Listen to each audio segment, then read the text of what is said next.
Minsan sa buhay ng tao mga idolo, dumating tayo sa mga ganitong pagsubok ng buhay kung saan ang paningin natin mga idolo ay nababaling ito sa ibang tao. Mali talaga kung iisipin. Pero aminin man natin ay totoong nangyayari to sa totoong buhay. At kung minsan nga mga idolo ay naging saksi pa ako sa mga kalukuhan ng ibang tao. Di ko talaga maintindihan mga idolo bakit nagagawa niyong lukuhin ang partner nyo. Hindi naman sa nagmamalinis ako mga idolo. Minsan talaga hindi natin maiwasan na lumingon sa ibang tao. Kung hindi naman porkit napakaganda nito mga idolo ay papatulan mo na ito. Alam naman natin mga idolo na sa mata ng Diyos iisang tao lang ang nakatadhana para sa atin. Meron pa nga dyan mga idolo na ipinagpalit yung pamilya nila kapalit doon sa tao na kinalulukuhan nila. Naku naman mga idolo, kung ikaw nasa ganitong sitwasyon baka pwedeng itigil mo na yung kaibangan mo kasi hindi mo na lang alalahanin mga idolo yung mga sandaling masaya pa kayo ng asawa mo nung nagliligawan pa lamang kayo. Yun na pumasok ka na sa isang seryosong relasyon mga idolo, dapat lang siguro halagahan mo yung pamilya mo mga idolo. Ibigay mo ng buong puso ang pagmamahal mo sa magiging anak nyo. Isama mo sila mga idolo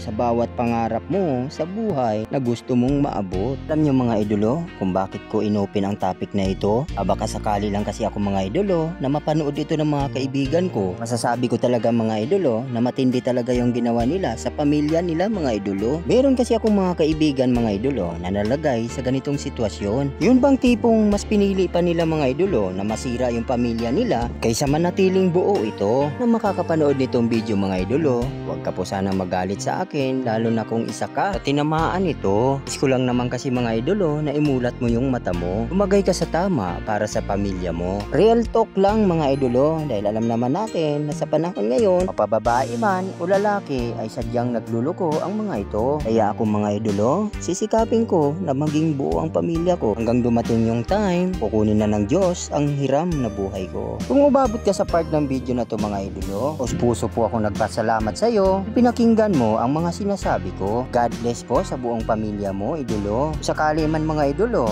na nagustuhan mo itong content ko, baka pwedeng makahingi ako ng isang follow naman dyan idolo. Maraming salamat. See you on the next video.